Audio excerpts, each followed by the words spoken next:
This is Dan Jurgens, and if you want to have a good time, keep listening to the Krypton Report. Jason J. Lewis, the voice of Superman on Justice League Action, and you're listening to the Krypton Report.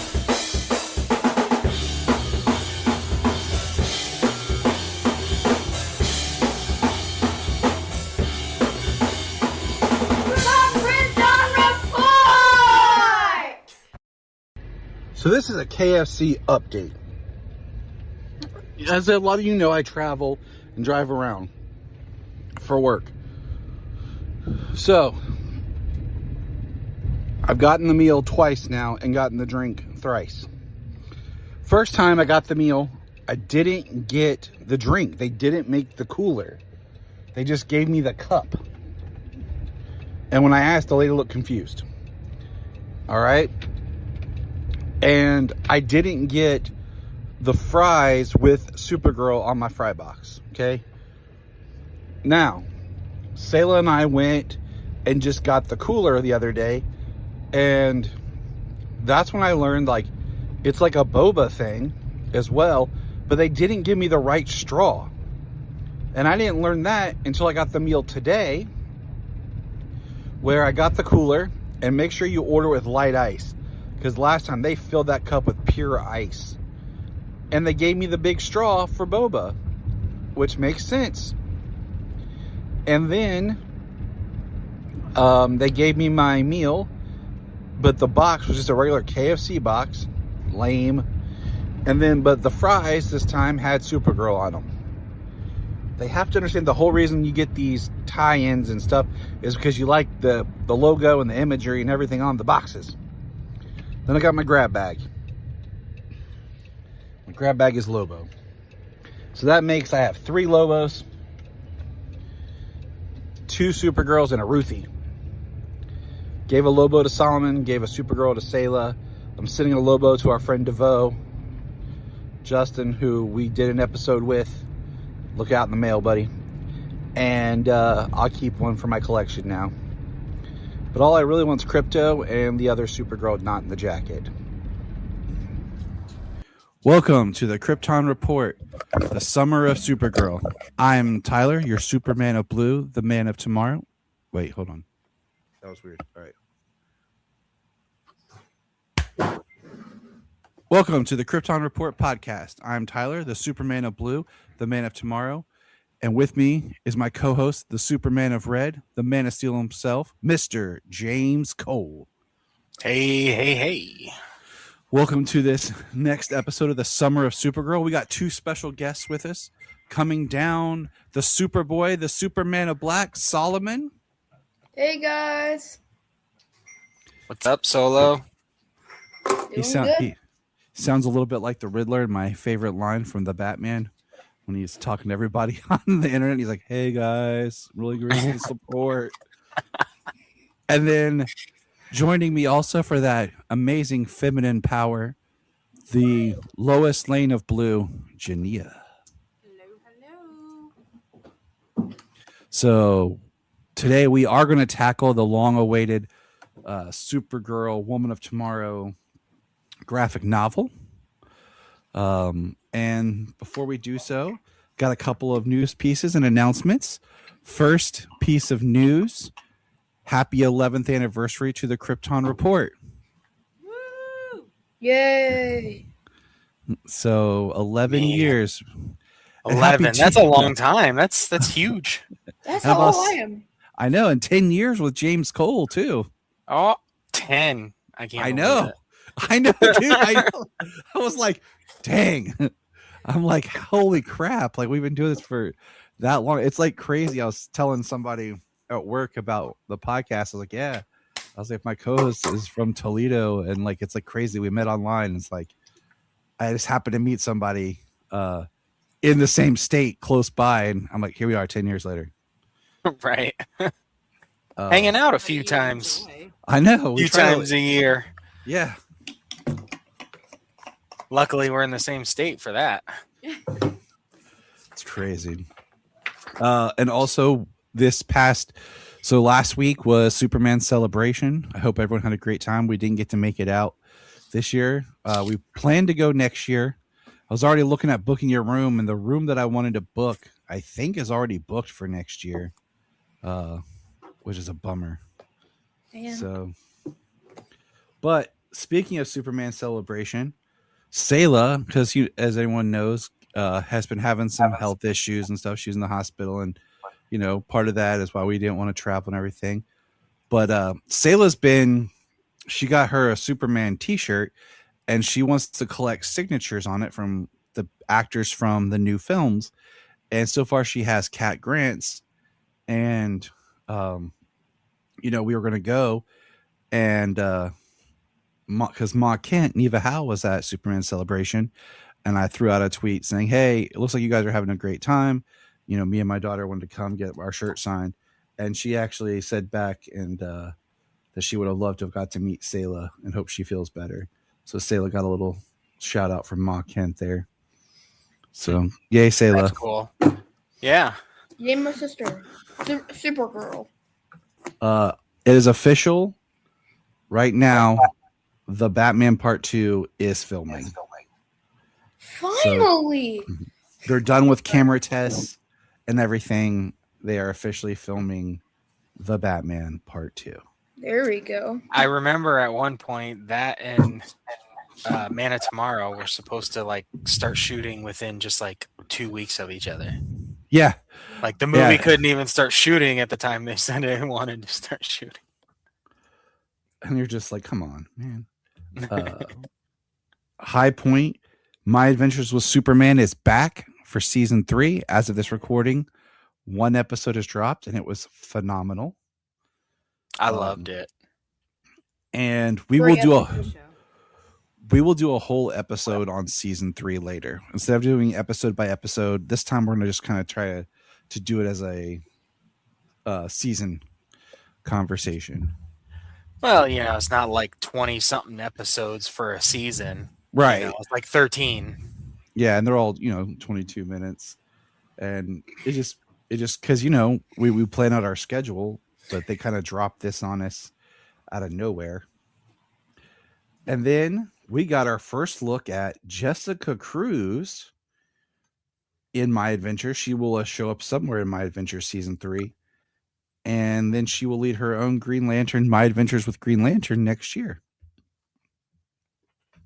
And she's voiced by, I'm not even going to try to pronounce it, but the original voice of Moana from the movie, who, sung the water song. That's awesome.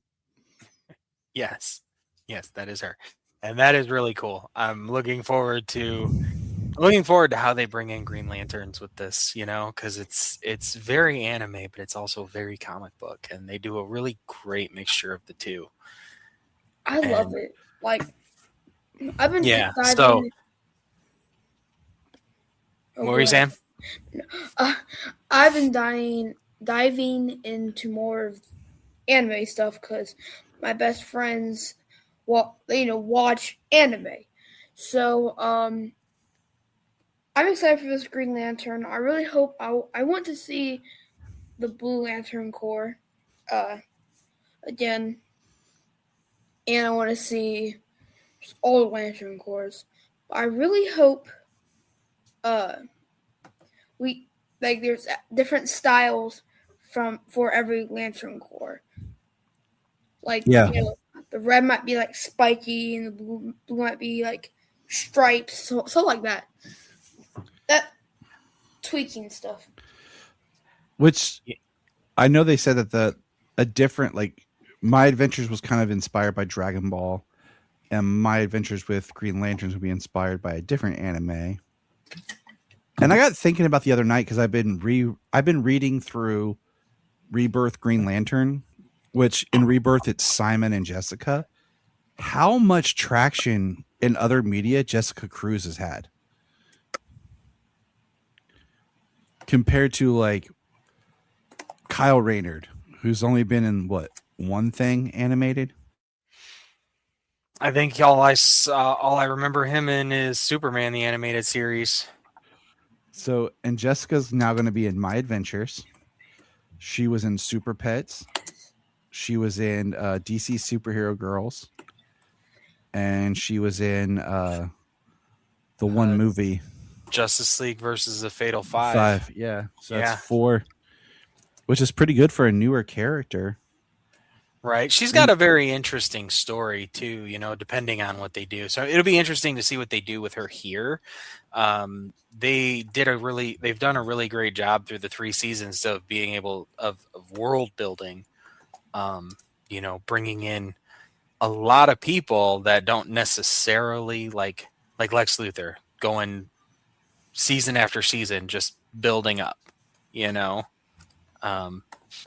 But they've done a really good job of world building and going into like outer space, things like that. And I think hopefully that'll translate over to the Green Lantern, because I mean they've got a universe to many sectors to explore. Yes, they do. So our next little tidbit, and we're gonna do a whole thing on Green Lantern in August. I wonder why. First look at the McFarlane Absolute Superman figure. It was a leak, and I got confirmation from Levi, who knows everything about McFarlane, that it's real and it's coming. So that's pretty awesome. And then this will be our nice little segue. Jason Momoa has said he will not do a solo Lobo movie unless it's R-rated. Quote, if they want me, I'll be there. But if they make a solo movie, I'm not doing it unless it's rated R, which would make complete sense. I think so as well. Also, he has done quite a bit of those premium shows, like a Lobo miniseries on HBO Max or something. That would be sick. I mean, him doing bounty hunting stuff, and he could be like, yeah, it just. I mean, let's think about what we've gotten from the DC universe right now so far. Like an R-rated movie. Okay, we already got The Suicide Squad. We got Peacemaker, the TV series. Lantern, the TV series, is going to be more mature. And we have Clayface, which is under the DC Studios. So a Lobo rated R, yeah, seems pretty likely. Yeah. I think it would be a hard R, though. Yeah, it would be. But, I could see them make it rated R, but then like have like a softer R cut, and then that like extended director's really hard R cut come out. Unrated Lobo. Yeah. That'd be awesome. So this is our last episode before the film drops. The film will be dropping next week. We're all excited. We got our tickets. We're ready to go. So I got to bring up and ask everyone, we're going to start with the beautiful Junia. What is something or some things that you do want to see in this movie? Are we basing that off of just like my opinion, or Yeah. are we basing that off of like what we've read? Anything, just something like if that jumps out here. Okay, I don't want Crypto to die. I said want, not don't want. Okay. Want. But I mean, that is technically what I want. I want Crypto to live. How There is you that?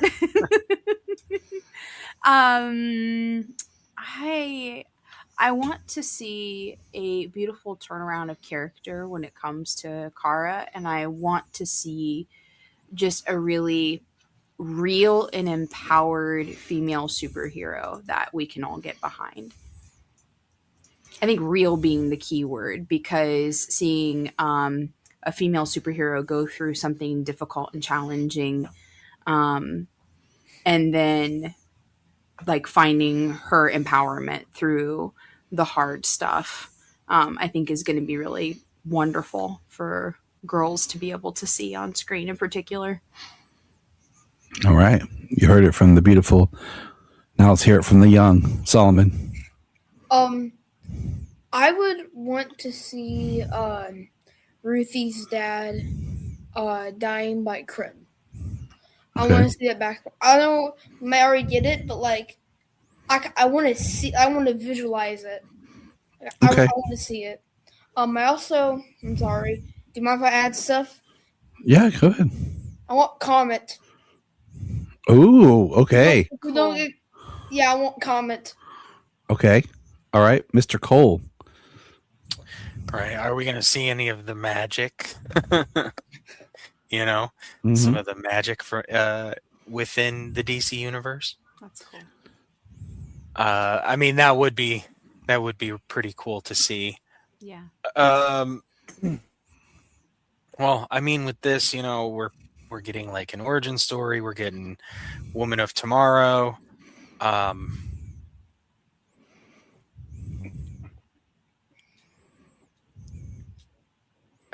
Yeah, honestly, I mean, guys kind of named off a couple of things. Well, so what I want to see, I just want to know how they're doing it. Like, is this going to be Argo City? Hmm. Is she going to be going from Krypton and she's going to be time distorted or phantom zoned or something for all of Cal's life? I think that's kind of like my biggest curiosity because of Supergirl's origin being like pretty crazy and wild, lots of different changes to it. So what we know from the trailer, we know she leaves wherever she leaves from her father and pretty much kind of goes from there right to Clark, and however that ends up, in between, that's kind of what I want. That's what I want to see. What are they going to do with that?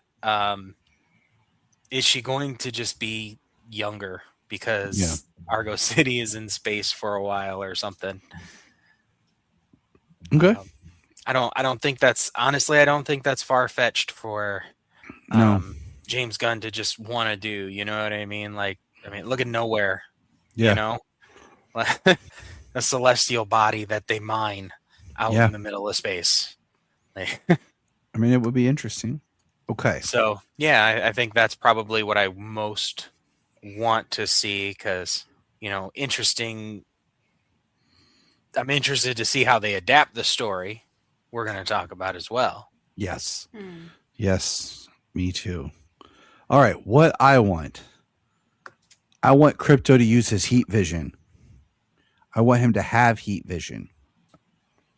Okay? Fair. Fair want. This one I really want.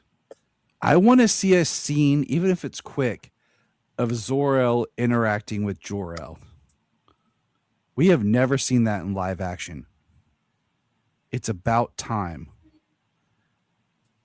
I would love to see a cameo from Bradley Cooper talking with David Krumholtz. Yeah, Krumholtz. Yeah. I wanted to see Superman and Supergirl, but we already know that's going to happen. I want a good post-credit screen. I would like a Green Lantern tease.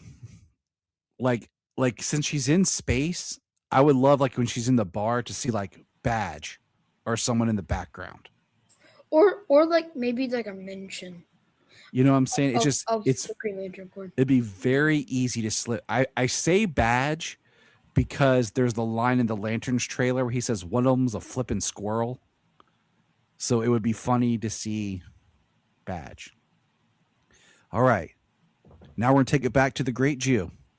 What do you not want to see in the movie? I don't want Crypto to die. There we go. I put it in the right spot. I don't think James Gunn would let him die because they are using Crypto in these movies to promote adopting dogs hardcore. Yeah, as our dog barks in the background. Yeah, as our Crypto is barking in the background. No. Yeah, no. I think I don't want any kind of like cliche female characterization on screen. Like I really want to see her as a strong female. So, nothing that's like overtly like, for lack of a better term, like sexualized or anything like that. Like I'd like to see her just as a strong woman without having to have all of the extra things added to her. So All right. You know, like in Wonder Woman, I'll just take it like a little step further, but like in Wonder Woman and stuff like that, like Gal was so very sexualized in her role. You know, I think that there were a lot of strong aspects, but it was still just like, Yes. you know, And- a lot of shots on things that like would draw your attention. And I'm thinking of Craig Gillespie as a director, and I realized how much I like him as a director. So he directed Cruella, the one with Emma Stone. Oh yeah. He directed Lars and the Real Girl, which is on Tubi. I want to rewatch that. I haven't watched it since it first came out. He directed I, Tonya with Margot Robbie, where she played Tanya Harding. Oh, okay. Yeah. He directed the Anton Yelchin Fright Night. Okay. So I realized those are the ones I can remember off the top of my head. Oh, he directed Chris Pine in the movie where he was a Coast Guard with Ben Foster, and I cannot think of. Anyways, I realized I really like him as a director. So when they saying he was directing this, I had a lot of faith in it, and because of how those films he depicted women in those movies. Right. So, I don't think there's anything wrong with moments like that necessarily in every movie. I just feel like in this, it would be very refreshing to see a different way of characterizing women. I agree. All right, Solomon, what do you not want in this movie? Oh, you know what? Okay. I don't want too much Lobo. I don't want it like, you know how like in Superman, like we got that like some of those shots of like most of the Justice Gang, okay? Just Gang. And like I don't want Lobo to steal the show. Like I know Lobo's already stealing the show. I don't want him prominent to the movie. Like always there. Like I just want him there for about like 20 minutes, 30 minutes of the movie. Yeah. I don't want him to They're just making sure you know that Jason Momoa is Lobo.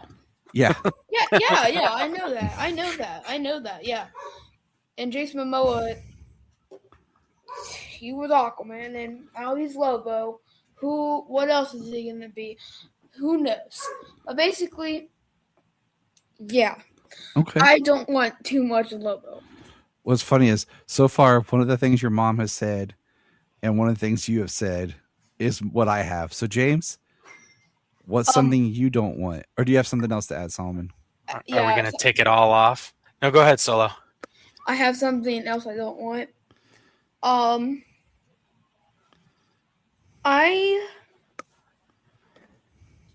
man, hold on. I had my... hold on. Okay. You know, I think one of the things for me with this film and this story is, as we've gone down our Supergirl journey so far, James, with reading all the comics and everything, and there's so many layers, and she's so much more malleable than Superman is, that there's not much that I don't want. You know, what I don't want is, you know, Crypto to die, too much Lobo, and then I got one more to throw out there.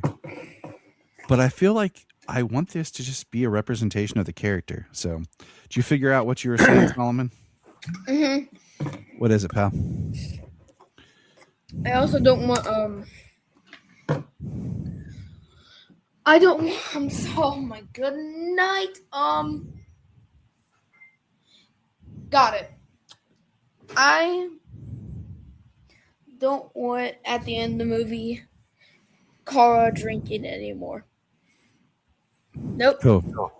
I want her to get over it at the end of the movie. Because it's usually kind of what, the book is. That's, all right. That's, there Gotcha. Let's let the coal miner go. What you got, James?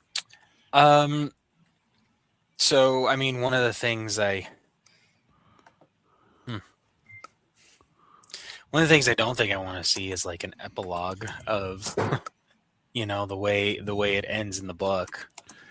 Yeah, and we'll get there. Even though it's beautiful, I like it. I just don't think it's going to. I don't think it would work were fit I agree quite 100%. here in the universe. I guess that's one thing.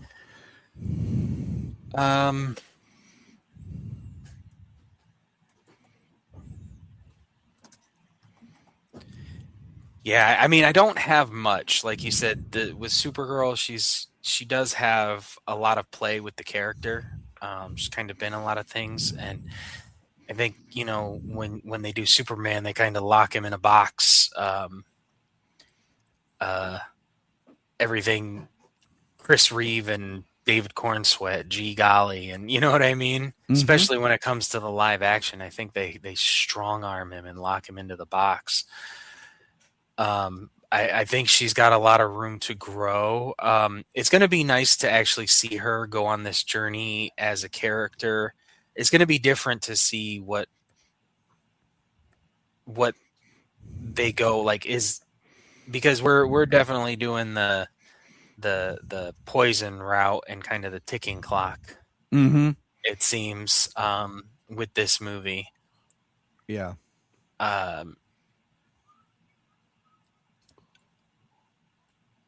Okay. Mine real quick is after what you guys said, I don't want her to be too much of a party girl like at the beginning and everything. We really don't. It takes too long for her to really kind of come into herself. But that is pretty much our rundown for the film. We are ready. We are excited. And so now it's time to tackle the book. I was going to say, asking all those questions like a week out from the movie, and it's like all that stuff like washes away from my brain, so I don't even think about it when I'm going to see the movie. I'm not going in like, what's going to happen? What's this? I'm like, man, I can't wait to see this. You know what I mean? Uh-huh. So what's funny is we were recording this today, and I got a text message from our mutual friend Brian that he was finally reading this and he was really enjoying it so far. And I was hoping that he would finish it before we recorded so I could have a quote or something from him. But I just think it was interesting. So a little bit of back on this. What I found interesting when I was prepping our podcast to do reading and everything is in 2000, which seems so long ago. 26 years. Or 2020, my bad. Oh, okay. I was like, dang, that sounded even worse. My bad. In 2020, 6 years. It's like 26 is kind of long. That's it, more than half my life. I messed that up. Supergirl Rebirth ended, and there was no more Supergirl published until the current Sophie Campbell, which started in 2025. What was published was from 2021 to 2022 was this book. This was Supergirl's only solo story from the end of Rebirth to what we got started in 2025. I did not realize that Rebirth Supergirl ended that early. Yeah, well, we saw her during a lot of that action run, you know what I mean? When they had the whole super family doing a whole bunch of different things. Right. And I think that's why I just didn't think of her not having her own title, was because we saw her pop up in those comics. But some background here, I'm going to read this little paragraph. Supergirl Woman of Tomorrow is an 8-issue miniseries written by Tom King and the artists. I'm not even Blisk Evely. I don't want to screw it up. Which started in June of 2021. It focuses on Kara Zor-El's quest in space, aided by Crypto, and is told from the perspective of the new character Ruthie Marie Knoll, an alien girl that Kara meets who's looking for justice for her father's death at the hands of Krem of the Yellow Hills. The last issue was released February 2022. It's been praised. It's been held up high. And I understand why, like, it's a good story. We'll talk about it, more. But through all this Supergirl journey that we've taken, other than where you and I read the Supergirl Being Super, that was in 2016, 2017 that we did at the beginning of this year, there's not like, hey, here's this Supergirl trade. Hey, there's this Supergirl self-contained story. And the more I've dug into the comics, like there's some good runs, but as far as just like a trade, like, you know, like, hey, here's Birthright or here's Superman for all seasons, there are not that for Supergirl. And I think that's part of why this holds so much power in just a Supergirl story, is because as more of one of those definitive character stories. Yeah, because you can give someone this book and they don't have to have read anything else to appreciate this. So I think that's very interesting. Another interesting is, you know, that Tom King originally did want to have Lobo in the book. I don't know what capacity, but he didn't use Lobo in the story originally. So I think that's very fascinating. I think the hunt, you know, the bounty hunter aspect of the character probably lends itself pretty well to them chasing Krem across the galaxy. The story has also been compared to like Supergirl's version of True Grit. Are you familiar with that film or films? I am familiar with the analogy. I have never seen True Grit. Mm-hmm. I've seen the Jeff Bridges one once, but my father is my father, so John Wayne was watched religiously in my house growing up. So I was, you know, very familiar with True Grit, which is about a young girl who goes and finds the old gunslinger Rooster Cogburn to help her avenge her family. So, but now it is time to finally dive into this book. Now, I've read this 3 times. I asked Solomon and Junia if they wanted to read it, and they both agreed to participate. So I'm going to let Solomon say real quick, just overarching, Solomon, what were your thoughts and feelings towards this story? Non-spoilers, just kind of overarching. Yeah, I really like the story. This story was really good, and like I would say out of 1 to 10, I'd probably give it an 8. Or a 9. It felt really it felt good. And I have to applaud you for actually wanting to read this, because it is written very densely. Right. And it's written, and I think the older you get to returning to it, you'll get more out of it. But I am very proud of you for reading it. Yeah, I really like it.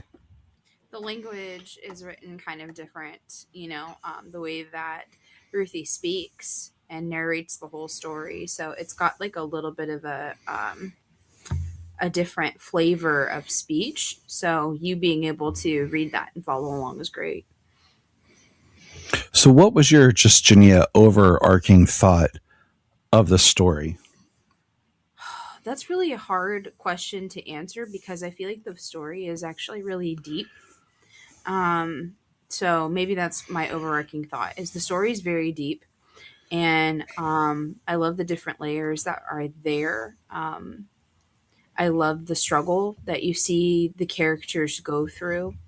I also really enjoy some of there's some twisting that happens throughout the story, and I enjoy some of that too.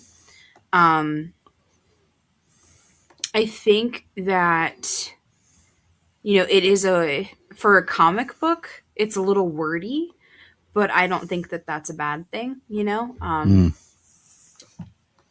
But yeah, overall, it was pretty good. There was a middle issue there where I was like, Tom King is just being pretentious right now with how much he's writing in here. There was a middle issue, but then I was like, after that one, the next issue was good. I was good. Yeah.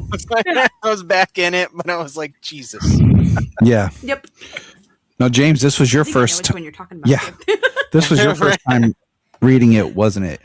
It was, yes. So I have the whole first printing run of the individual issues, and the only one I read was issue 1. I'm not even sure if I cracked issue 2. So they're all just bagged and boarded and sitting there. And I wanted to read it, and then there was a lot of hype for it. And then, I mean, we heard about this how many years ago now? It was 2 announced years ago. 20, No, it was announced in years? 2023. Yeah, 3 because years. It was right. It was in the spring of 2023, January. when James Gunn was took the over and made the announcement. Yeah, yeah. So Because Do you wanna ask two, me? No. 2 to 3 years, 2.5 to 3 years now. because Easy. I was still working at Circleville High School, and I remember because when they announced it, I was covering study hall, and I decided that, well, for study hall, everyone's We're gonna reading, watch. so I pulled up my DC on my laptop and was reading it. That was the first time I read it. Yeah, I remember talking to you when you were saying you were reading it in study hall. I was like, you lucky bastard. Just sitting there with quiet kids, just reading to your heart's content. Oh no, Sailor ain't quiet sometimes. So, Yeah. but this is my third time reading it through, and that's why I say that I think when you revisit, there's more stuff you pick up.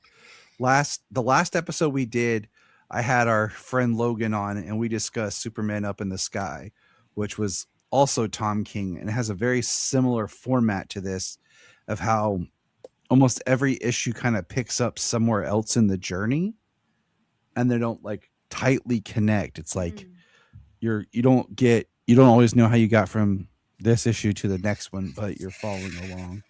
Yeah. But yeah, so after it was announced, I kind of knew we were going to do it. So I kind of just left it and waited. So I read it now, and I think it pretty much lived up to most of the hype. It was a really good story. I really liked the characterization, the way the story was told from Ruthie's perspective. The characterization of Supergirl, her relationship with Ruthie, the different worlds they explored, the different themes. It was really good. Now, okay, this is a question for everybody. How would you describe Ruthie as our like unreliable narrator? How do you feel about her? Unreliable narrator. Yeah. What do you mean? Well, there's things Well, that Ruthie says, and even towards the end, she says, "That's how I told it," or whatever. Yeah. You know, and like not how it actually happened. So it's one of those where we go back and we're realizing the person that's telling us the story. Yeah, all her She- narrative boxes are kind of like her writing the tome. Yeah. So it's like, what? And I mean, the pictures, I thought about this. The pictures we're seeing do match up to what she's saying. So how much of the story is what really happened or what she may have embellished on?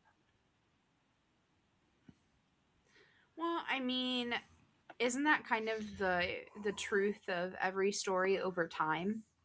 You know, it's big fish, right? There's always some kind of embellishment or some kind of distortion that happens because, you know, once memory becomes memory, it it slowly distorts or turns into, different things than what you initially experienced. So I think in that way, it's kind of beautiful that it's playing out the way that it is, but her consciously saying that, like, this isn't necessarily how it went is interesting. So my thought was like, I wonder if in her tome it was more of a story with kind of more of a solid resolution, as opposed to the way the epilogue turns out. That's interesting. Yeah. Almost like her way of having closure. We learn that Supergirl is 21 and she's under a red sun at the beginning of issue 1. And there's a line about Ruthie is being uneducated, yet she is very book smart. And she also references having brothers. I don't think she's going to have brothers in the film. I think she's an only child. Yeah. I expect so. Because I think he kills her mom and her dad. Not sure. The thing that I feel like with this movie, so the difference with this book and the movie is, in this book she's 21, but we got the idea that she's probably been on Earth for a good amount of years, and she has experience as Supergirl. She is Supergirl. She's known across the universe. She's known across the galaxy, same as Superman. And so that's her character in this book. But in the movie, I don't think she's that Supergirl. I think she's going to go on a similar journey that Ruthie does in this story, where she learns, where she learns it at the end, same as Ruthie. I can see where this book, this type of story, is a great spine for a film, for a story. But I think a 1-to-1 ratio would be very difficult for a movie. Yeah, like I don't think, because in this one Ruthie goes at the end, she's like, the story is that Supergirl like went with her because she knew she wasn't going to stop. So she kind of went with her to protect her and just help her on her journey, teach her, not necessarily to kill Krem or get revenge or anything like that. Yeah. But and that comes from the experience, the years she's had being Supergirl. So instead, you're thinking that they're going to be parallel basically the whole time, the way that they're experiencing different emotions. Yeah, in a similar way. She wants revenge. She's she's a girl who has lost her world multiple times, perhaps, and expected to kind of live up to this Superman ideal on Earth. I think she's dealing with a lot. I think it's going to be different than her in this, kind of just with the PTSD, kind of drinking, celebrating her 21st birthday. But then, like I said, the way the story ends, it's very sweet, but it only comes from her being Supergirl in that experience of her being Supergirl in the time she has been. Right. So I think that's going to be one of the big differences in this story. The first issue, I remember we were reading it, and Solomon like freaked out when Krypto got shot with the arrow. You're muted, Solomon. You're muted, buddy. Yeah, I was freaked out. Yeah. Yeah, he was freaked out. I do like that, like, we see Ruthie approach this other guy in the bar, and she's asking for help. And she's asking him, if he would, her father's sword and everything, to go after Krem of the Yellow Hills. And he basically smacks Ruthie and takes the sword. And then he's the one that betrays, because Supergirl, stands up and puts him in his place, and he's the one that betrays her and Ruthie and brings Krem to them. And Supergirl gets shot with some arrows because she's under they say she's under a red sun, but it doesn't look very red sun. Certain aspects of it do, and then they use the yellow lighting a lot. It's interesting. Okay, so the second issue is when they're on the bus. And I find this one hilarious with all the different alien species and the different things that are going around, like the one next to Ruthie and Supergirl. You and me right there. Yo, you're hilarious. The two aliens kissing. But this is the issue where we really get to see a lot of space and just Supergirl and her interacting and just the confidence of Supergirl. And I think, just Supergirl's her demeanor I appreciate and I like a lot in this issue. She's just very no nonsense.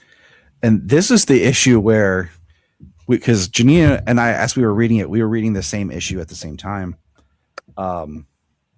This is where Junia looks at me, says, "I could see our friend Emily is this Supergirl." Yes.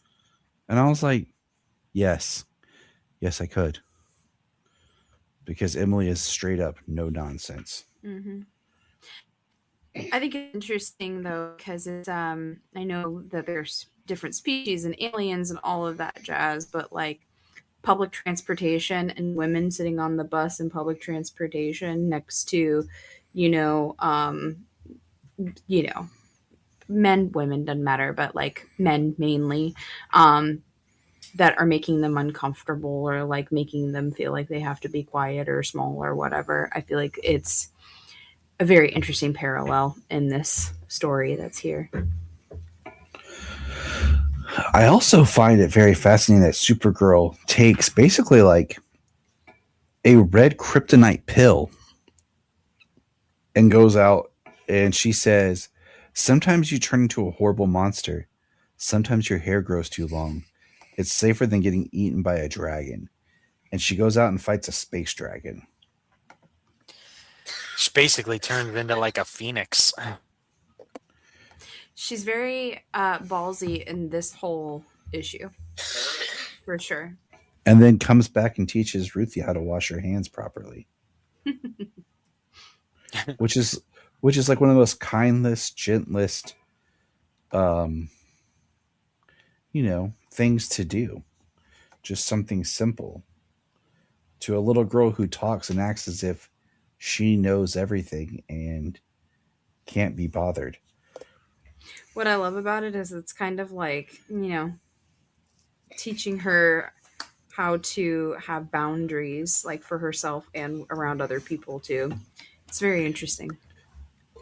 This is one of my favorites right here, is when there's that big guy sitting between Supergirl and Ruthie, and he's getting in Ruthie's face, and you just see the one panel that says crack, and then you go to the next, and it's just Ruthie staring at him as he passes out. But Supergirl you never see her actually move. It looks like she never did anything. She was sleeping. No, she doesn't even.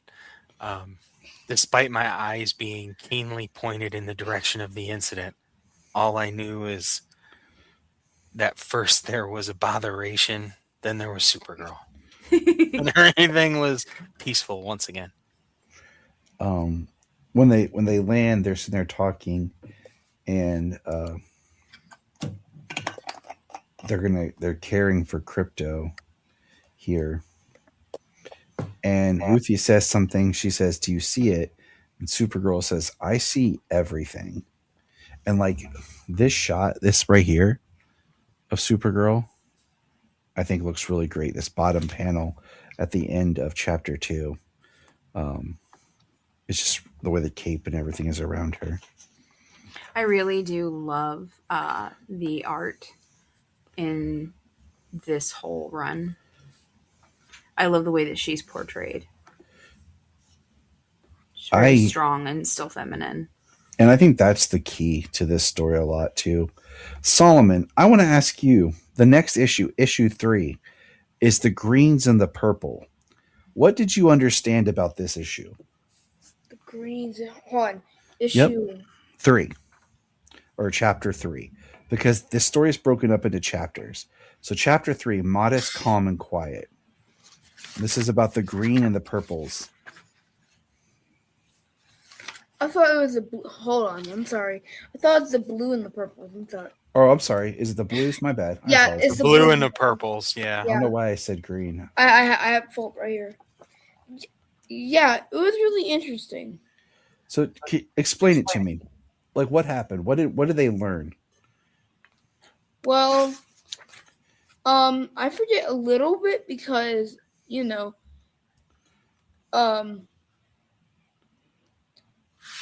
like I just forget a little bit. Like Okay. I might need to look at it again. Well, you look through it. Junia, you talk about it for a moment. How did you feel reading this issue? Wait, hold on. Sorry. Think I got it. Because I think this issue especially stands out because I feel like there's a strong moral core in this issue. I think there's a lot of strong messages throughout this entire run, honestly. Social, societal, and, you know, political, whatever. There's a lot of strong messages if you actually pay attention. And I feel like this one is the most simplistic for anyone to get, though. Yeah. And that's why I wanted Solomon to comment on it. So what do you remember, bud? Everyone is blue. And why is that? Because there is no purple people. And why is there no purple people? Hold on. I'm sorry. So basically what we learn is that the blues were in power. They pushed the purples out into their own little city. We get an awesome shot of Supergirl being shot in the eye and just flicking away the bullet.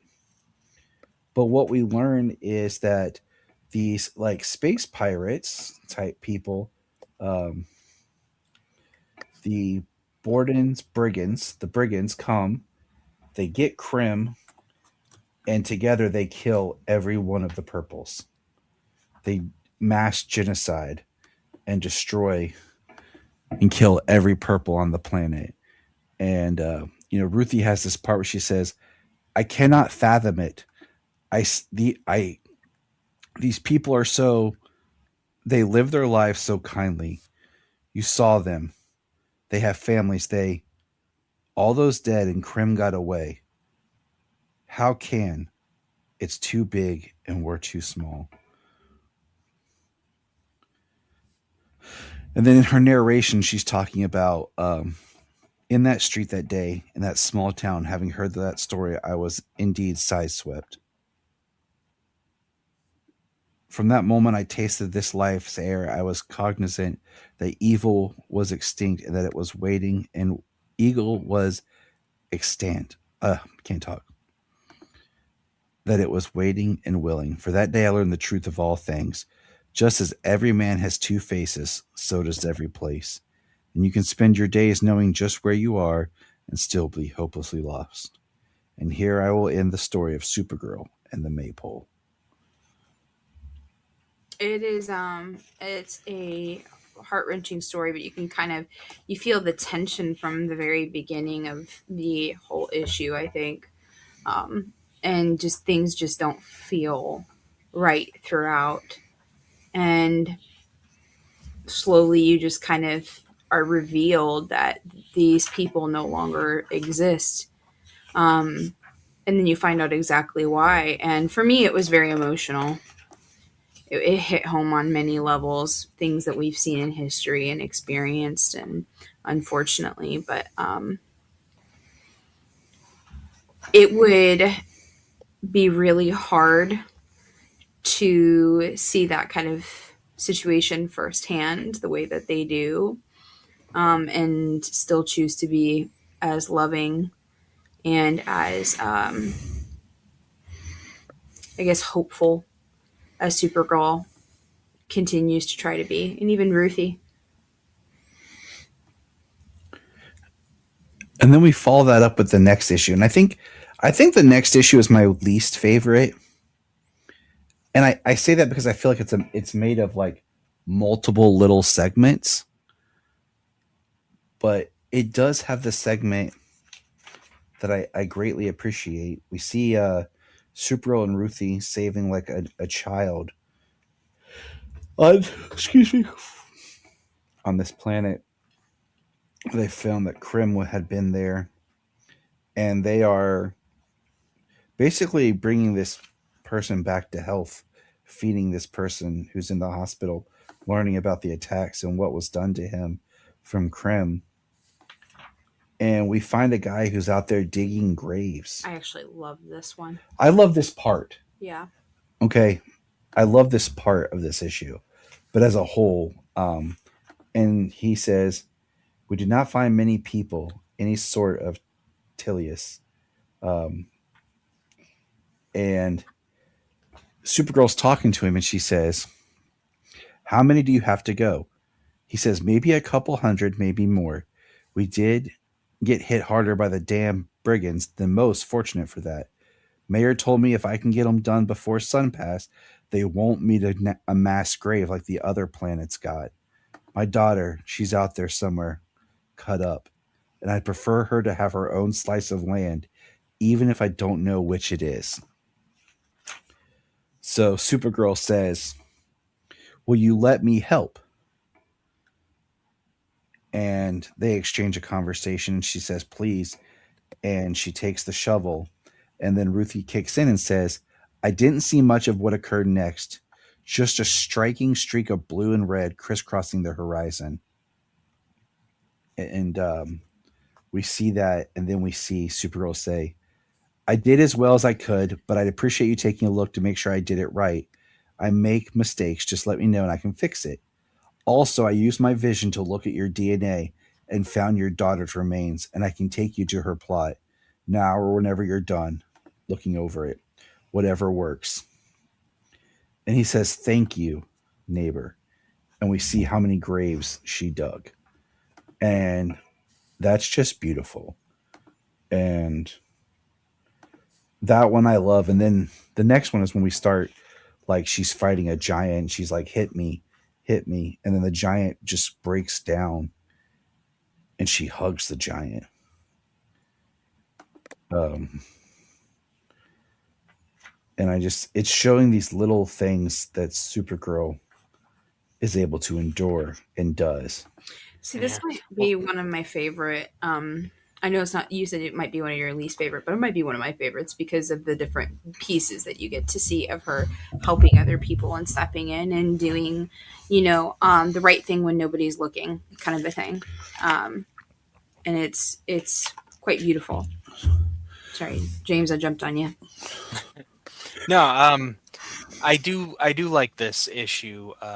All the different pieces, this part with the giant that you're talking about, Ruthie talks about how his family was killed by the brigands, and like a lot of this race while he was away fighting battles or whatever, and so when he comes back, nobody's there, and she says there we met a woman named who'd lost her family in the brigand raid.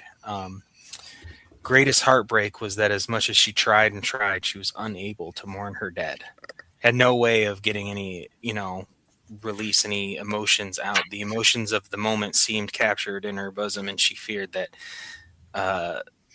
was where they would remain forever, or forever remain. Yeah. The next part I do like. And I do like the short stories. I just think as an issue, it's different. But they have one of the brigands.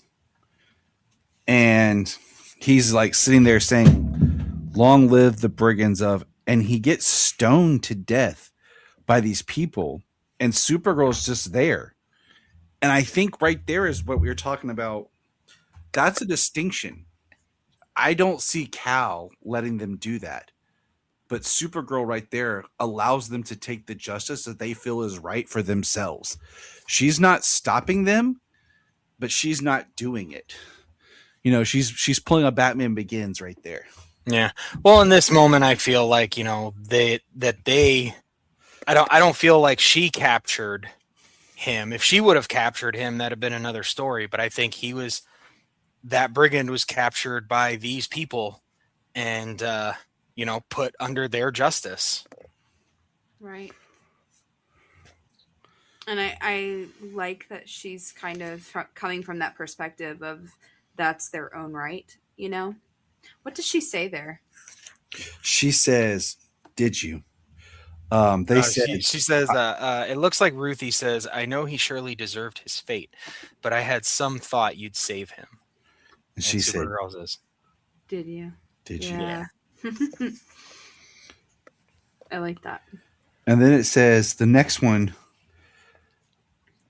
The next little part says, "Next, we found ourselves on the planet Ekvik, which carries their reputation of being one of the most beautiful places in the universe. The monks of Ekvik sat still when the Briggards came. They chanted to their gods, and the invaders fell on them like rain. And we just see that they killed everybody there. And this is where Supergirl flies off the planet, and in her rage, she goes into the sun. And we just have Ruthie's narration of what she believes to have happened from what she pieced together and how she just was in the sun screaming. I think all of this goes back to Supergirl at the beginning saying that she sees everything. You know, she sees it all, right? That scene that you were talking about. What happens when you see everything? When you see all of the darkness, but also the light, and like how much does that impact you to carry the weight of that full vision? I can only imagine what that would feel like. And even for Supergirl, sometimes it's like she says, it's so big. It's too much. That's what I was talking about having a real female character, by the way. Yeah. Like, we don't need to sugarcoat things. Like, we can say that things are hard, you know? And, and it's, I think about the depiction of Supergirl here, and I think about, I don't know, it's like real women. Like, I think about you, Junia, and how you interact and what you do in your daily life with people. I think about the women that I work with and what they go through and the things that they see and how they are and the portrayals they are, because they are like superheroes. I look up and respect all of them because our job is hard. Right. And having a character that can be portrayed like that, because let's think about every female superhero movie that we've gotten. Okay, recently. What do we got, guys? Wonder Woman, Black Widow, Captain Marvel. What else we got?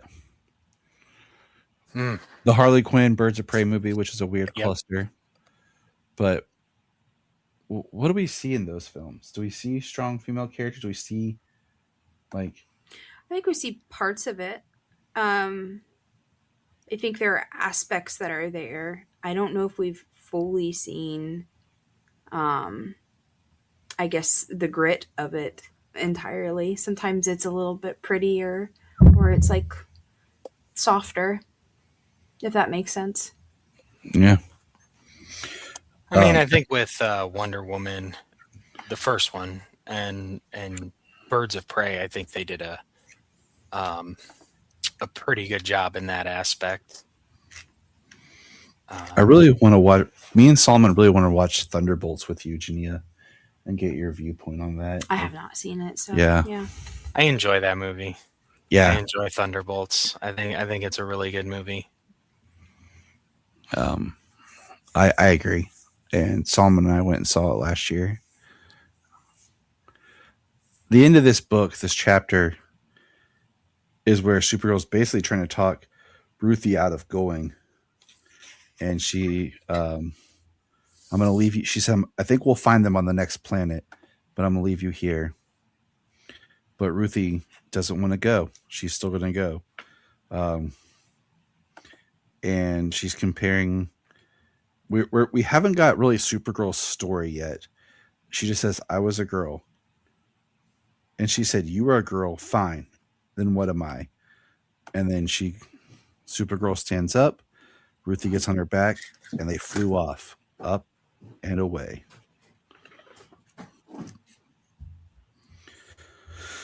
The next one is where they do interact with Krim, and he releases the magic ball thing. What's it called? The Mordu globe. And that's where he transports them to a planet that was like has a green sun. And she calls it kryptonite, like a kryptonite sun. She says the sun is green. And I'm trying to find, because I was like, that doesn't make sense for it to be a kryptonite sun. But the sun is green radiation. And she said it's called Barrington. They built it for Cal, for my cousin. Superman to trap him a green sun, kryptonite. A world of monsters. God, people, blah, blah, blah, hate Cal. And then she jokes about Cal lasted on here until the Justice League came and got him. And it should have been like 45 minutes. But like it's a 10-hour day until the sun goes down.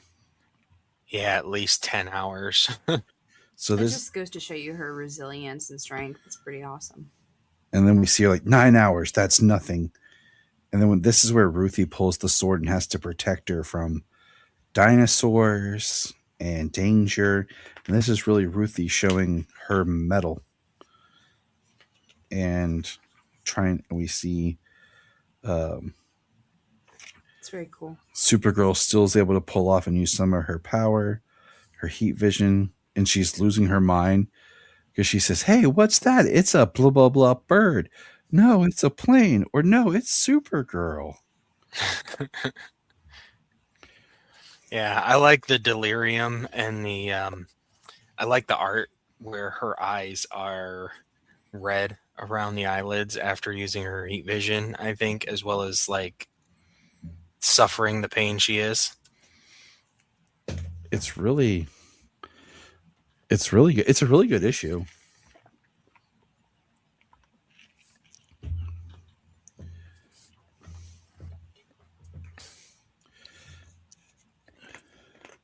It is and the next issue 6, Home, Family, and Refuge, is really where we get her story.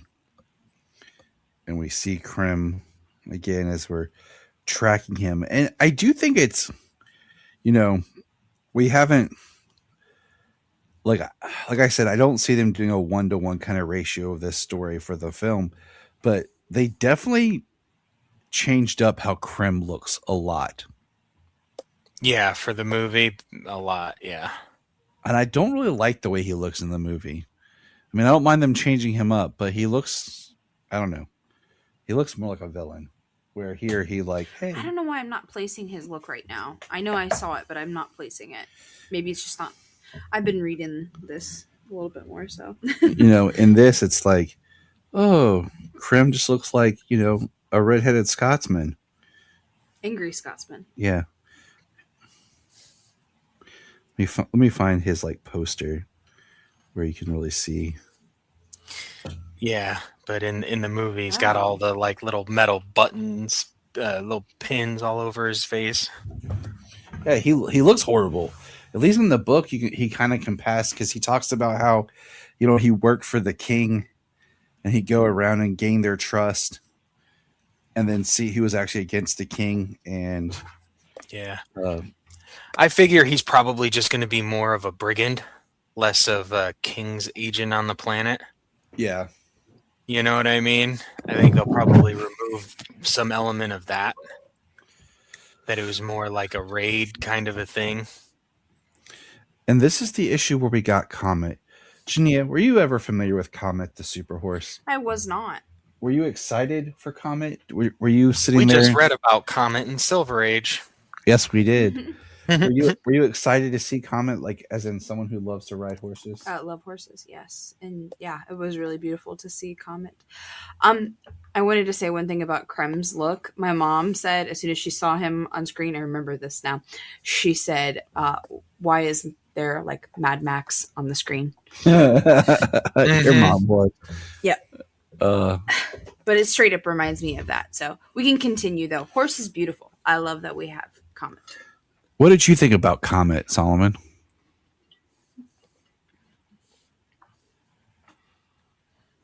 Is he frozen? Solomon, can you hear us? Mind. Oh, What did you Oh, think about Comet the Super We Horse? zoned out. he was really cool. I really liked him. So we're gonna jump because we're gonna hold that Comet idea real quick. Well, let's jump in. What did you guys think about Comet's story though, when you found out that he was actually not really a horse? I would like to know more. Same. I'm curious about it. Honestly, that's about as much as I know, and I read the story where Comet was introduced. Really? Yeah, it's and if I remember, it's something like he was cursed, like he was a prince or something. It's kind of very fairy tale-ish, where he was cursed to be like a horse, and he fell in love with Supergirl in like one story and was there and everything for her. It reminds me kind of Sad. like um, Richard Donner directed a movie in the 80s called Lady Hawk with Michelle Pfeiffer and Matthew the producers Broderick. Matthew Broderick. I was stuck on McConaughey. I knew it wasn't McConaughey, but that's Where I was basically stuck. these two lovers are cursed is the story. Like it's set in medieval times. One turn Michelle Pfeiffer at night. I'm trying to remember. She turns into a hawk, and her lover turns back to being human. But then during the day, she turns human, and he turns into an animal. They were cursed, and it kind of reminds me of similar of that type of story. That's sad.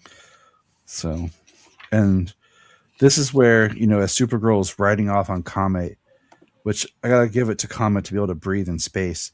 She basically tells the story of her, about What she went through. yeah, and this is like what James was talking about, where we see Zor-El, where Zor-El is able to save Argo City, but then Argo City gets the radiation poisoning from the kryptonite. It's starting to erupt, and then they coat the whole city with lead and paneling. it still doesn't work completely. Her mom dies, which I think we are going to see Alora die in the film.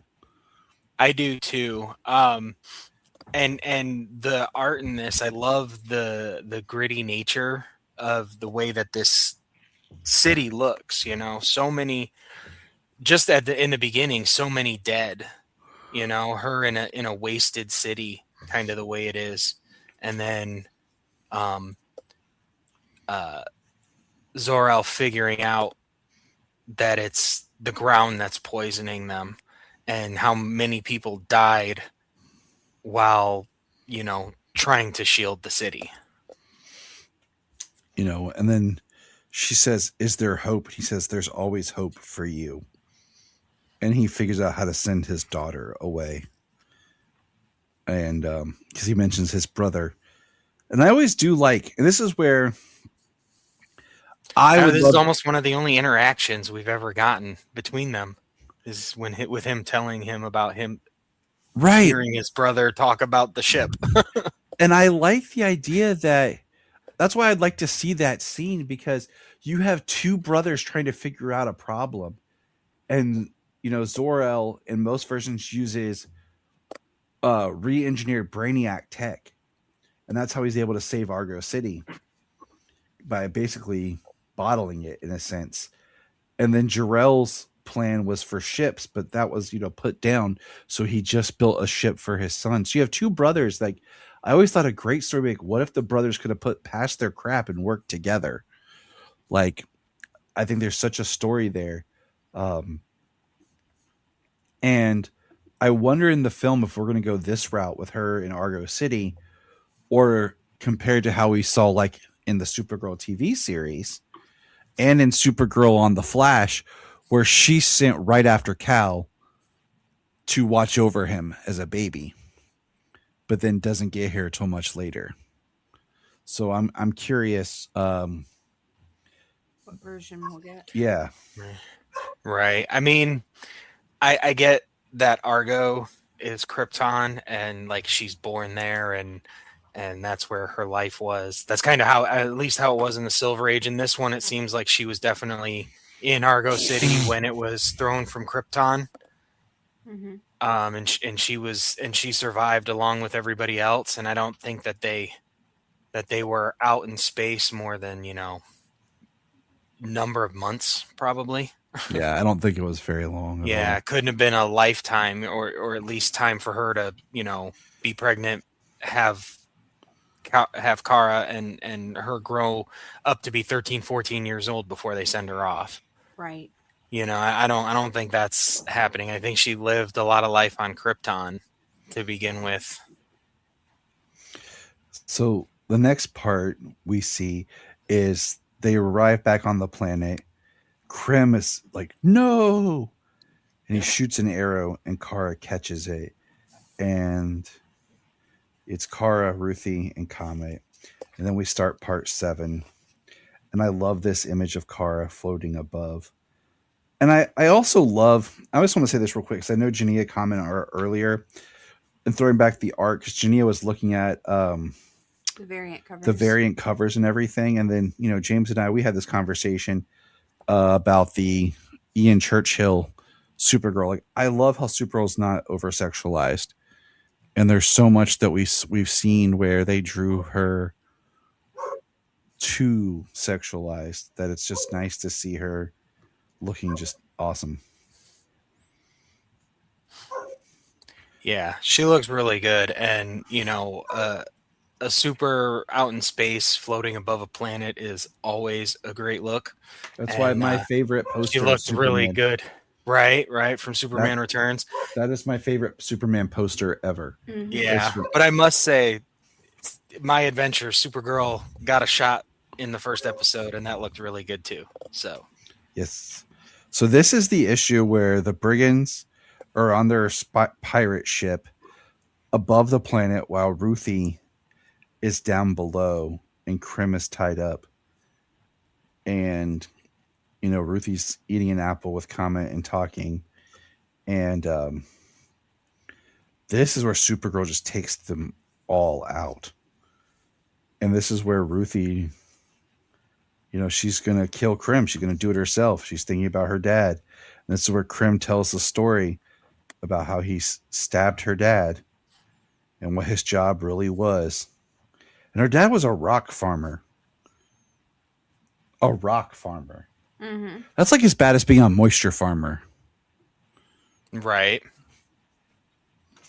But this is where we see Supergirl, and Ruthie's really battling with her inner turmoil of she wouldn't kill Krim, and they're going to shoot her with kryptonite when we see Supergirl say, "You hear me? I'm fine. I'm fine. She needs you. Don't stay, please. I'm serious, Comet. Don't you dare."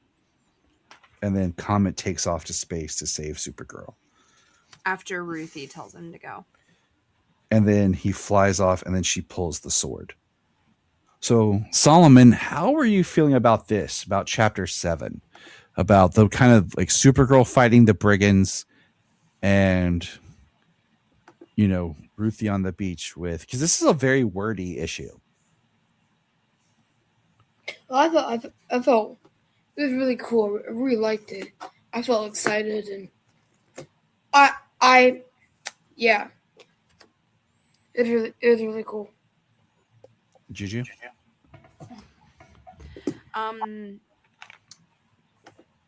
I loved seeing the physical fighting that Supergirl was going through, and also the mental battle that Ruthie was going through. You were seeing both of them fighting, in two very different ways, but like it was quite powerful. And I love that Supergirl was basically protecting, Ruthie here, and it almost felt like she was providing the platform for Ruthie to have this experience, of deciding.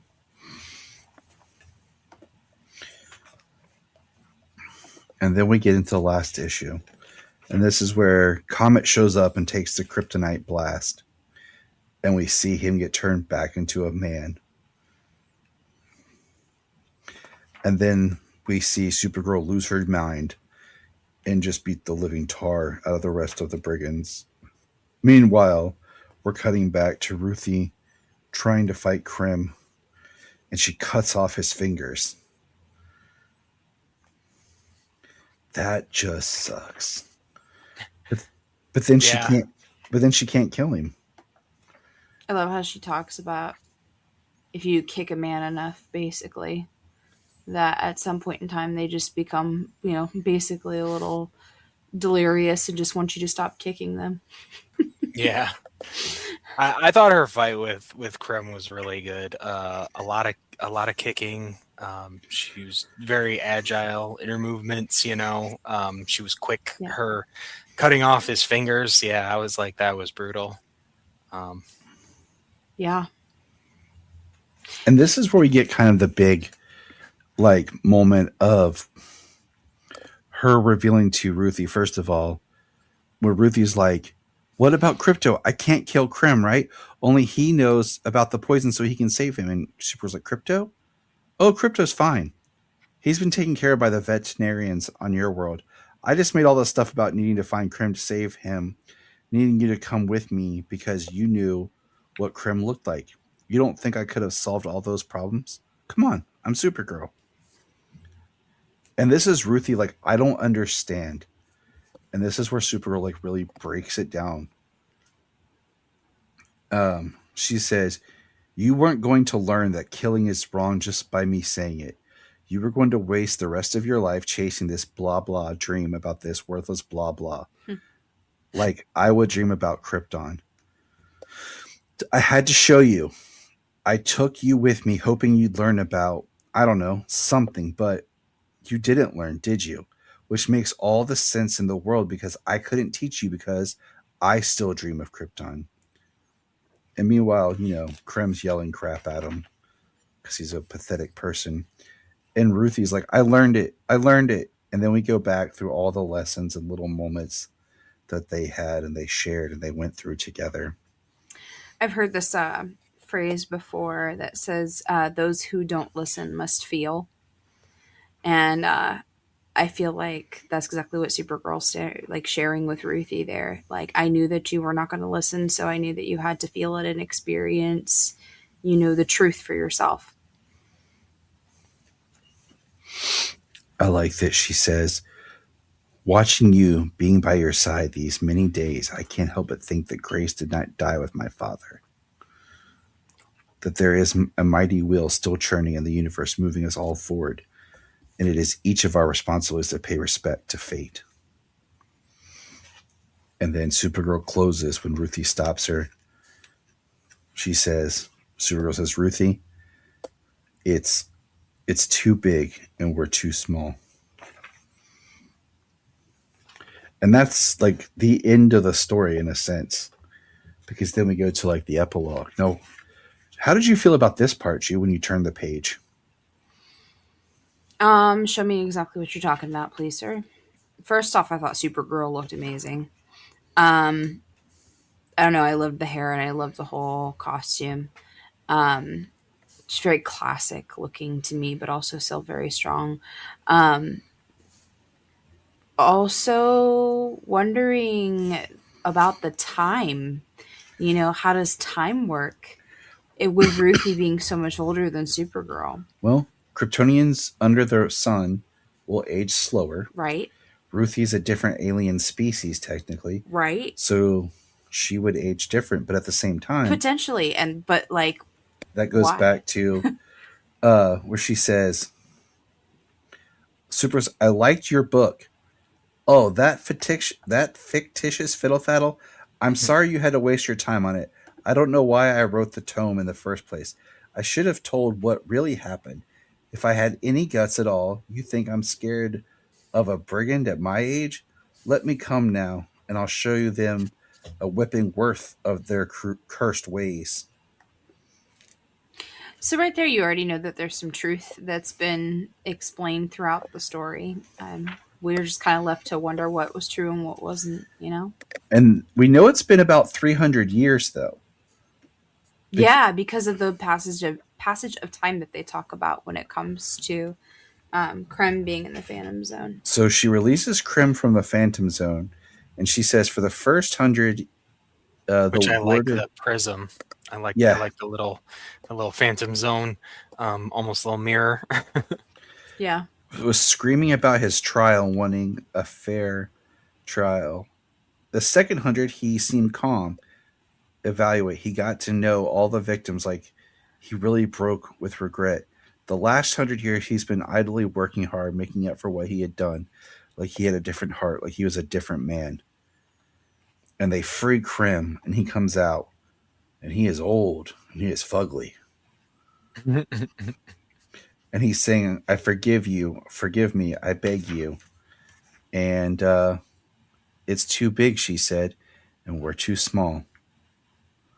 And I knew there my words said long ago at the edge of Maypole, but I could not fathom their meaning coming now from her lips.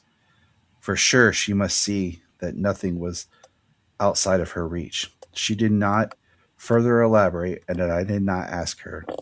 Instead, she moved her sword swiftly through the air and stabbed down through the chest of the kneeling brigand. After it was done, she returned the bloody blade to my hand. And that is when I shall end this long story of Ruthie, Supergirl, and Krim of the Yellow Hills. So what did she do, Solomon? What did Ruthie do? Old Ruthie. What was it? Sorry, I didn't hear it. What did Ruthie do at the end? To old Ruthie to Krim. Hold on, I'm looking again. I totally forgot. I'm blinking. I'm so sorry. There's so not sorry. a test. It's okay. Yeah. It's not a test. You just read it today. We'll quiz The last James. page. It's the last page. I'm trying to look. I'm so sorry. I love the ending. I think I love how it ends because it ends in the same place it began, and I like that. Yeah. And the way that they put it, it was really funny. It's like a full circle moment for sure. Mm-hmm. And it's interesting. It's interesting because it begs the question how much Ruthie has really changed. You know what I mean? She's always She been. kills Krim. Yes. Yeah, she kills Krim. And what did you think about that, Solomon? I liked it. I mean, as old as he is, maybe he died, but I think she just knocked him out and left him where he left her father. Yeah. Same place in the field. I like to think of it as she got her justice in two ways. She got her justice by giving Krim a chance to redeem himself, to process his crimes, and to ask for true forgiveness. And then she got to kill Krim at the Yellow Hills at the same time. So you're seeing it as she killed Krim. James, you're saying that you think that she just knocked him out. Yeah, she hits him in the head. She whacks him with her walking stick. Yeah.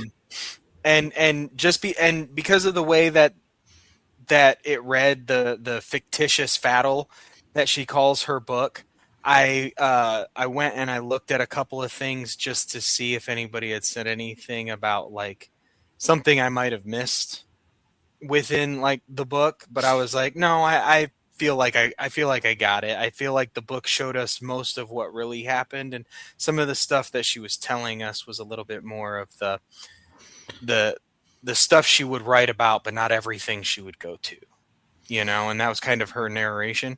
So, but in the end, what it appears is, because she said, you want that, because when she comes, she says, you want to do it there. And she says, yes, that's where it all started.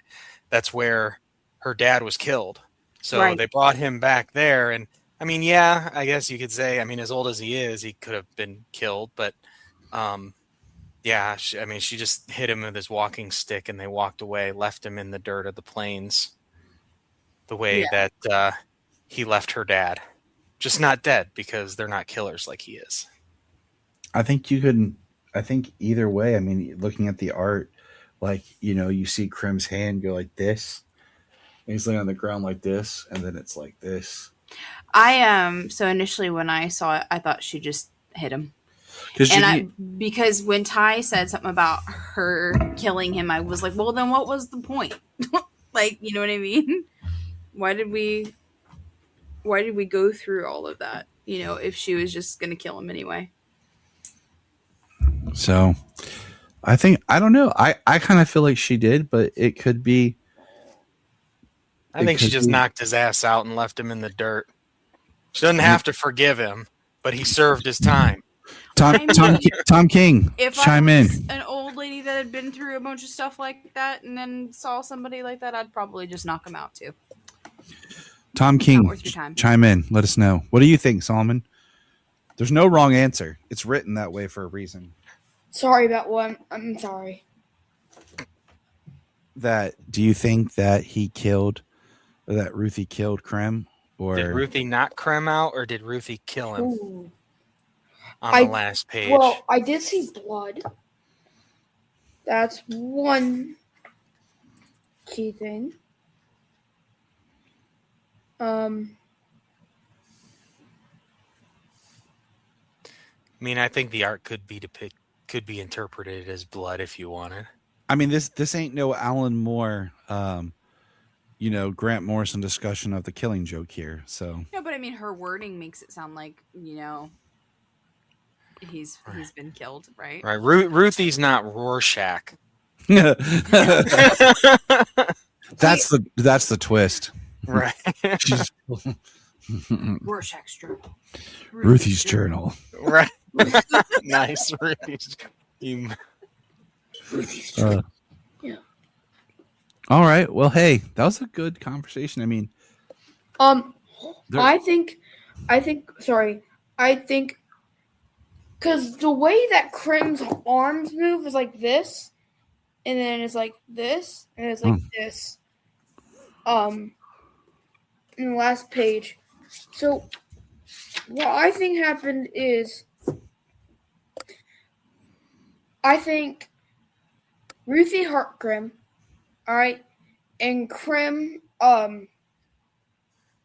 which is old, alright, Ruthie did it as, like, hurt him, so he fell to the ground, and it just accepted his fate.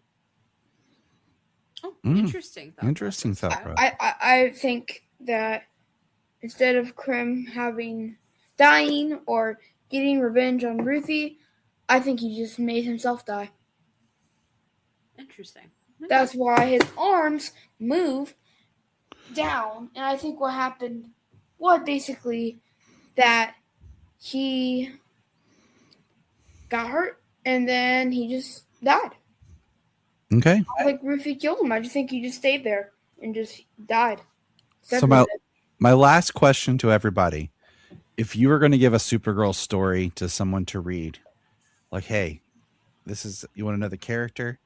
Would you recommend this book? We'll go backwards this time. James, you'll go first. Yeah, absolutely. I think if anybody even has just a passing knowledge of Superman and Supergirl, you don't need any backstory besides, like I said, the passing knowledge, because when you come into it, they talk about it, and Supergirl and Superman are known across the universe. So I think absolutely, somebody who doesn't read, this would be a good one to give them. Okay, Junia. I agree with James 100%. I think it might take a minute. It might be a little bit of a slow burn for somebody who's just starting off with Supergirl, So if you tell them to be a little patient and to just take the story for what it is, and that they'll learn more as they go, I think it could be a good first story for them, because her whole origin is explained. You're getting a really good feel for who she is as a person and what she stands for. So, yeah, I would say so. And I also think it's kind of neat because it's really Supergirl focused, and there's not a whole lot around Supergirl and Superman, so you're getting more of a just authentic Of course, I can't compare it to anything because I haven't really read things like you guys have, but it just feels like a very authentic her story, her centered story. Definitely. Solomon, did we lose you? Oh, I'm there. Would you recommend sleeping on his desk? I know he just paused. Would you recommend and give this story to someone to read? Okay, if they're just starting out Supergirl, maybe. I would say maybe read like a Superman and Supergirl book first, and then read this. So kind of like a secondary book for a starter. Okay, all right, respect. That's my theory. I mean, What about you, Tyler? I think I would. I think I've come to appreciate this book a lot more the more I've read it and then talked with you and gotten your perspectives on things. That's really why I like to do this with you and have you read things, because I think sometimes I get caught up a little bit more, not so much in this story, but just in in certain aspects of what the story should be or the characters and what they're doing. And you have a whole different perspective, and I really appreciate that. So I think listening to you talk about the story and how you felt and how reading it, I think I've come to appreciate it more, that I think it would be a good story, because I really do like the characterization of Supergirl in this. I also think it's a really good story for people who are, going through grief in their life. If they're into comic books, or if this is something that they would like to tap into, and they're dealing with grief, like just kind of being able to see that being played out throughout in many different ways, because you see different kinds of stories around that, and how she's dealing with her own grief, Ruthie's dealing with her grief, but also the characters they come into contact with are dealing with that as well. And I think it's just a very powerful through line throughout the story that could be beneficial for somebody who's interested. Yeah. Well, even issue 3, the Blues are dealing with a grief in their own way, in that way, with them having their socio political story within that one, the racism of the Blues versus Blues against the Greens, the Blues believing that they're a better class of people, the segregation that they have of the purples, and ultimately the genocide of the purples in that story. But every time they're pushed, and like Ruthie says, they live so kindly, they act so nice, but yet they literally pushed and released Krem and let them kill off the entire race of purples, their entire but every time they're pushed, they start to crack. They get angry and upset, because that's a form of grief. They're denying, the cognitive dissonance of what they've done with the life that they lead. And every time that's pushed against, they get angry and upset and start getting mad or start attacking other people. That's why they tried to shoot Supergirl. That's why they went after her and Ruthie. Right. Trying to kind of expel that energy somewhere. Yeah, they go at grief a lot of ways in this story. Yeah. I think it's really powerful. And just seeing how our two main characters deal with that throughout is also very impactful, I think. I actually got emotional a lot during this story, and I know, like, I've dealt with my own grief recently. We've dealt with our own grief recently, so there was a lot of emotions that popped up from that for me, but also just the stories are they're deep, and they make you feel, and they make you experience something beyond your normal happy-go-lucky Supergirl stories that you hear about, I should say, because I haven't read everything like you guys have. So I think you would actually really enjoy, because something that I've realized reading more and more Supergirl, and I don't know exactly where I would plug you in at the moment, is how much trauma she overcomes and how much just more of like the tragedy is baked into her character. Right. Than I mean, I compared to think she Cal. could even. I think she could honestly. I mean, there's so many different eras, but honestly, I think even she could read through some Silver Age stuff because they do throughout the Silver Age stuff. It's a mix of stuff. They have some really good things because she's a girl, so she gets a lot of different stories.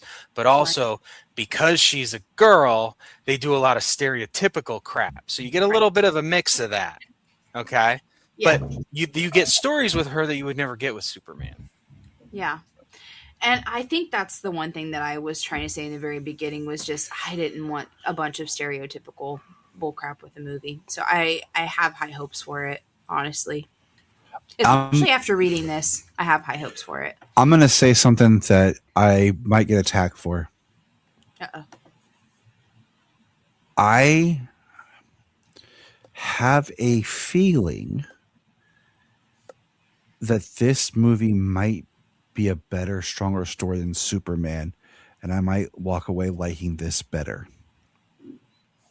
I think that's a possibility. Wow. Than 2025 Superman? Yeah. Absolutely. Yeah. And to say that, that's significant. And I think it's because, and we'll talk a little bit more about this when we do in July, when we do our live Superman rewatch. I really love that movie. I love what Clark represents in that movie. But I feel like in some ways I wanted more. And you and I had a little bit of this conversation about how we felt with that first trailer. And then after seeing the movie, we felt like something was amiss, that there wasn't the moreness that we wanted from it. Right. The more of this like awe-inspiring. It was more subtle. And I think this is going to show me a character overcome something internally.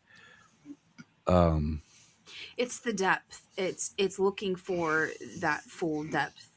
And I think we feel it when we're reading this story. And if they do and they play their cards right, we'll get that.